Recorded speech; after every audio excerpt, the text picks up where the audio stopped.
ओम शांति। आज 14 जुलाई 2026 के मंगलवार के प्रातः मीठी मीठी मधुवन मुरली के बाप दादा के मधुर ईश्वरीय महावाक्य सुनते हैं। मीठे मीठे प्यारे प्यारे बाप दादा ने कहा, मीठे बच्चे, याद की यात्रा में कभी थकना नहीं। देह अभिमान के तूफान थकाते हैं। देही अभिमानी बनो तो थक दूर हो जाएगी। प्रश्न है, कौन सा संस्कार 21 जन्मों का श्रेष्ठ तकदीर को बिगाड़ने वाला है? कौन सा संस्कार 21 जन्मों की श्रेष्ठ तकदीर को बिगाड़ने वाला है? उत्तर है, अगर किसी में रूठने का संस्कार है, बाप से व पढ़ाई से रूठ जाते हैं, तो 21 जन्मों की तकदीर बिगड़ जाती है। इसलिए बाबा कहते हैं, मीठे बच्चे, देह अभिमान के वश कभी भी यह उल्टा नशा नहीं चढ़ाना कि मैंने इतनों को समझाया, इतनी मदद की, देखो बाप कितनी बड़ी अथॉरिटी है, फिर भी कितना निरहंकारी है। इसलिए सी फादर। गीत चला, रात के राही थक मत जाना, सुबह की मंजिल दूर नहीं। ओम शांति। मीठे मीठे सिकलिधे बच्चों ने गीत सुना, और जो योग युक्त सर्विसेबल बच्चे हैं वह इसका अर्थ झट समझ लेते हैं। हम रात के राही अर्थात ब्राह्मणों की अब रात पूरी हुई है। भक्ति मार्ग को रात कहा जाता है। आधा कल्प रात का पूरा होता है। हद का भी दिन और हद की रात है। यह फिर है ब्राह्मणों का आधा कल्प दिन और आधा कल्प रात होती है। इस समय जबकि बाप आते हैं तो अंधियारा है, प्रभात होने का पहला पुर है, सवेरा हो रहा है। बच्चे जानते हैं। अब बाप कहते हैं, मीठे मीठे बच्चे, याद की यात्रा में थक नहीं जाना। जैसे जिस्मानी यात्रा होती है, आगे पैदल जाते थे, बहुत धीरे धीरे, बीच बीच में मंजिल बनी रहती हैं, मालूम रहता है हमको फलानी फलानी मंजिल पर ठहरना है। आगे बहुत श्रद्धा से पैदल जाते थे, उसमें बड़ी मेहनत है। अब यह तो बहुत सहज है। इसको कहा जाता है सहज याद व योग। सिर्फ बाप को याद करना है। थकने का मतलब ही है देह अभिमान में रहना, देह अभिमानी बनना। हाँ, इसमें कोई शक नहीं कि माया के विघ्न पड़ेंगे, परंतु इसमें थक नहीं जाना। थक जाने से देह अभिमान आ जाता है। बाप कहते हैं, बच्चे, शरीर निर्वाह के लिए काम तो करना है, उसके लिए छुट्टी है। 8 घंटा शरीर निर्वाह, 8 घंटा आराम, बाकी 8 घंटा इसमें दो। अभी तो पूरा 8 घंटा कोई देते नहीं, अंत में 8 घंटा तक रहेंगे। चार्ट को बढ़ाते रहो। यहाँ जब आकर बैठते हो तो याद दिलाई जाती है, जिसको तुम निष्ठा कहते हो। बाबा की याद में आकर बैठते हो, इसका मतलब यह नहीं है कि सिर्फ यहाँ आकर याद में बैठना है। ऐसे बहुत है, समझते हैं 5-10 मिनट योग करके उठे, परंतु बाप तो कहते हैं, धंधा दोहरी करते, कहाँ भी आते जाते हो तो भी तुम योग में रहो। कहाँ गंगा स्नान आदि करने जाते हो तो राम राम जपते हैं ना। यहाँ तुमको कुछ सिमरना नहीं है, सिर्फ बाप को मन ही मन याद करना है। यह बाप बच्चों से ही बात कर रहे हैं।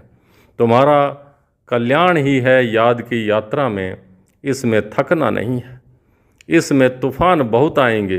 तूफान कोई मिट्टी आदि के नहीं हैं। माया के तूफान आने से बुद्धि का योग टूट जाता है। फिर देह अभिमान में आने से धंधा दोहरी बच्चे आदि याद आ जाते हैं। बाप कहते हैं, अब तो यह धंधा दोहरी आदि सब खलास हो जाने हैं। तुम्हारे बच्चे वारिस बनने ही नहीं हैं, सब खत्म हो जाने हैं। अभी तो वारिस बेअद के बाप के खड़े हैं। हद का वर्षा मुर्दाबाद होना है। साहूकार लोग समझते हैं अब बच्चा बड़ा होगा, फिर शादी करेगा, फिर यह होगा। बाप कहते हैं अभी इतना टाइम नहीं है, इसलिए दुनिया से बिल्कुल मोह हटा दो। यह तो कब्रिस्तान है। धंधा दोहरी बच्चों आदि के चिंतन में मरेंगे तो मुफ्त अपनी बर्बादी कर देंगे। शिव बाबा को याद करेंगे तो आबादी बहुत होगी। देह अभिमान में आने से बर्बादी होती है और आत्म अभिमानी बनने में आबादी होती है। जितना याद करेंगे उतना भविष्य 21 जन्म वर्षा पाएंगे। याद नहीं करेंगे तो बहुत घाटा पड़ जाएगा, वह फिर कल्प कल्पांतर के लिए हो जाएगा। इतनी बड़ी घाटे की बात है, ख्याल करना चाहिए। हम पूरा वर्षा कैसे पाएं? धन की भी बहुत लालच नहीं रखनी चाहिए। ठू मच में नहीं जाना चाहिए। कोई दिवाला मारते हैं तो बहुत फिक्रात हो जाती है। शिव बाबा को बिल्कुल भूल जाते हैं, फिर दोष रखते हैं ज्ञान में आए हैं तब दिवाला मारा है। बीमार हो पड़े हैं, यह कभी नहीं समझना चाहिए। बीमारी आदि होती है, यह तो कर्म भोग है। अच्छा है विक्रम विनाश हो जाएंगे। धर्मराज के डंडे खाने से तो बीमारी अच्छी है ना। कर्म भोग चुक तो करना है, यह तो महारोगी शरीर है। कितनी संभाल की जाती है, चलते चलते खड़े हो जाते हैं, हार्ट फेल हो जाते हैं। ऐसी पुरानी दुनिया को तो बुद्धि से एकदम भूल जाना चाहिए। बच्चे देखते हैं बाप नया घर बना रहे हैं तो पुराने से एकदम दिल हट जाती है। कहते हैं बाबा जल्दी से मकान बनाओ, पुराने मकान में तकलीफ़ बहुत है। तुम भी जानते हो यह पुरानी दुनिया तो बहुत गंदी है। तुम्हारा यह है बेहद का सन्यास। वह सन्यास करते हैं घर बार का, उसको हद का सन्यास कहा जाता है। तुम सन्यास करते हो विकारों का। बाप कहते हैं देह सहित देह के जो भी तुम्हारे संबंध हैं सबको बुद्धि से तोड़ माँ में कम याद करो। यह दुनिया जो इन आँखों से देखते हो इनको भूल जाओ। अभी तुम्हारी बुद्धि जानती है हम स्वर्ग की राजधानी के लिए पुरुषार्थ कर रहे हैं। ज्ञान का तीसरा नेत्र मिला है, यह सब कब्रिस्तान हो जाना है। इसमें प्यार नहीं रखना है। आजकल मनुष्यों के पास पैसे बहुत हैं तो विकार भी तेज हो गए हैं। काम विकार कितना तेज है, काम विकार बिगड़ रह नहीं सकते। 4-5 वर्ष पवित्र रहे फिर लिखते हैं बाबा आज इनको भूत लगा, काला मुंह कर दिया, कितना धक्का खाया, एकदम 5 मंजिल से गिर पड़े।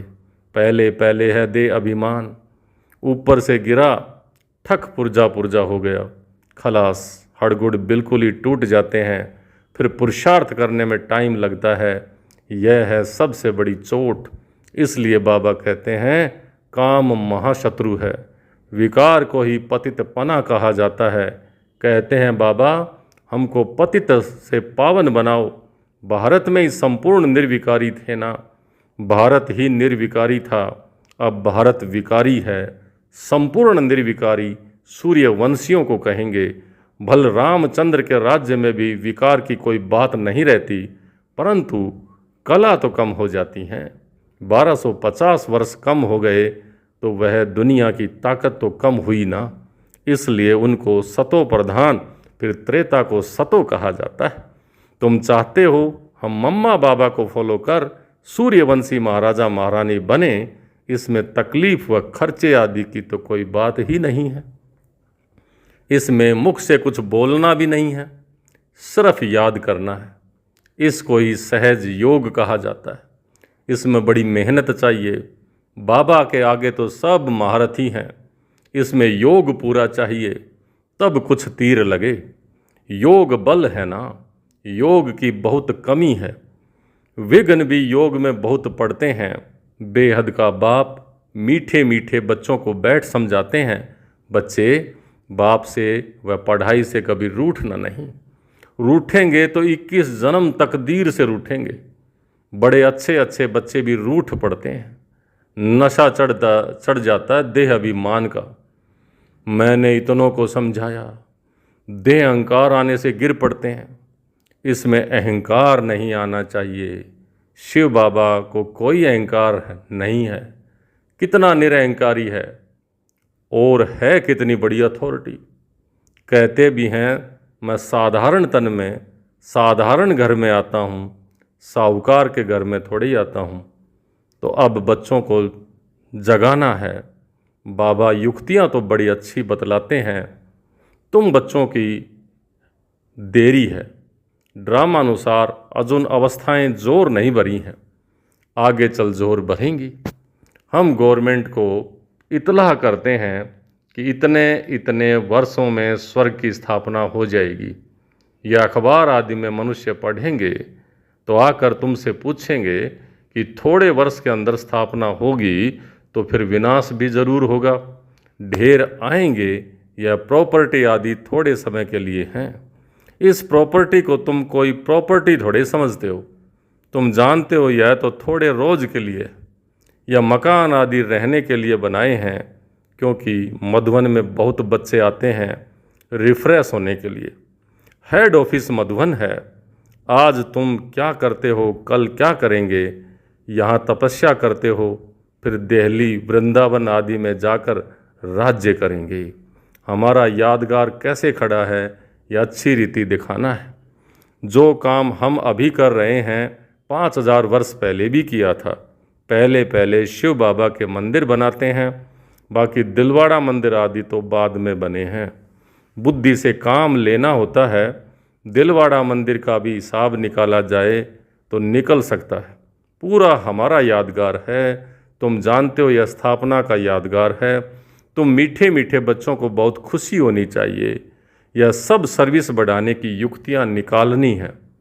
राम गयो रावण गयो, जिनका बहु परिवार है। रावण का देखो कितना बड़ा परिवार है, राम का कितना छोटा परिवार है। गायन राइट है, परंतु कोई समझ नहीं सकते। बाप बैठ समझाते हैं तो भी निश्चय नहीं बैठता है। शरीर निर्वार्थ भी कर्म तुमको जरूर करना है।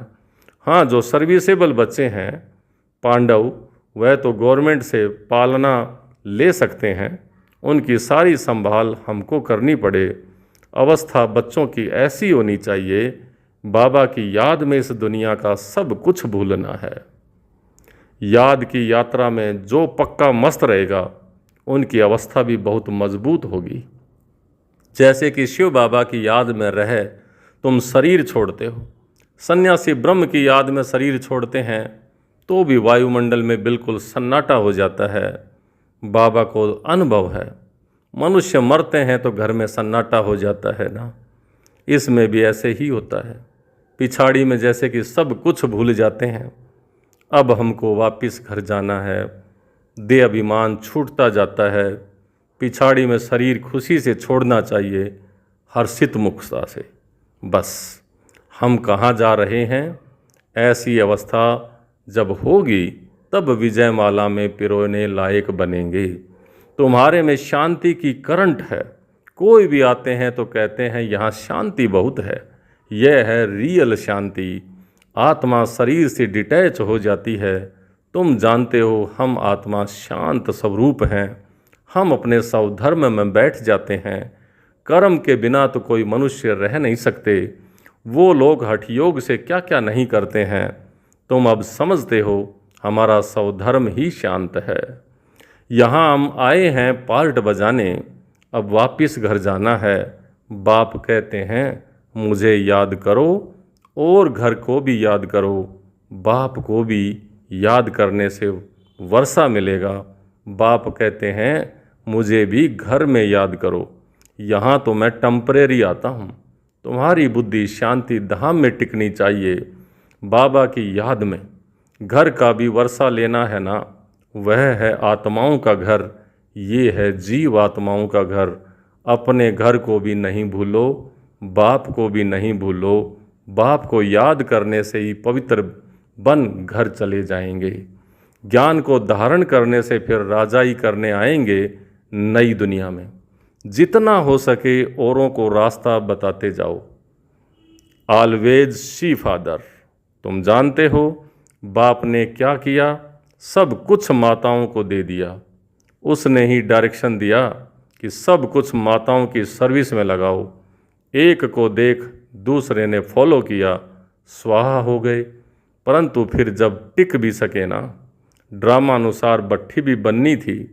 पाकिस्तान हिंदुस्तान हुआ। तुम्हारी भट्ठी पहले शुरू हुई पाकिस्तान में। तुमने नदी को क्रॉस किया। शास्त्रों में तो क्या क्या बातें लिख दी हैं, प्रैक्टिकल में तो अब तुम सुनते हो। फिर कल्प बाद तुम ही सुनेंगे। अब बाप कहते हैं hear no evil, see no evil, talk no evil and think no evil. बल्कि करो परंतु हियर नो इविल, बातें करो लेकिन ईविल बातें बिल्कुल नहीं सुनो और करो। बाप कहते हैं हर बात में सिर मत लो। बाबा इस हालत में हम क्या करें? तो बाबा सब बता देंगे। कोई भी बात पूछनी हो तो तुम बाबा के पास आओ। तुम डरती क्यों हो? कदम कदम पर पूछना है। सिर मत पर चलने से कदम कदम में पदम है।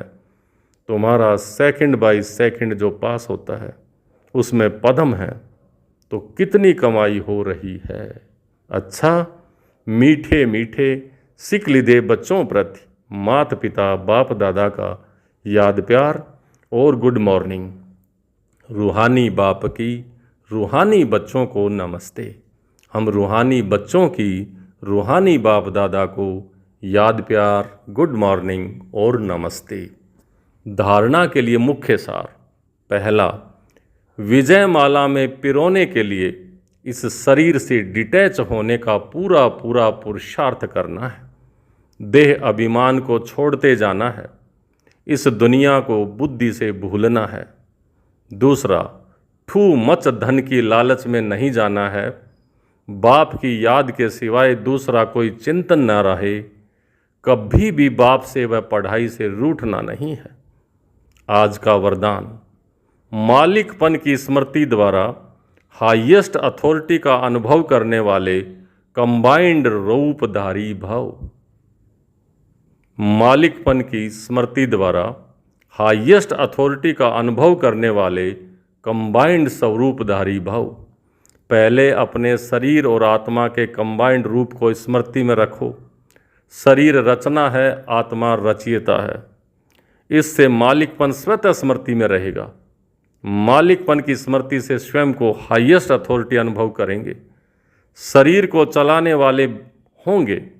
दूसरा, बाप और बच्चा शिव शक्ति के कंबाइंड स्वरूप की स्मृति से माया के विघ्नों को अथॉरिटी से पार कर लेंगे। आज का स्लोगन, विस्तार को सेकंड में समाकर ज्ञान के सार का अनुभव करो और कराओ। विस्तार को सेकंड में समाकर ज्ञान के सार का अनुभव करो और कराओ।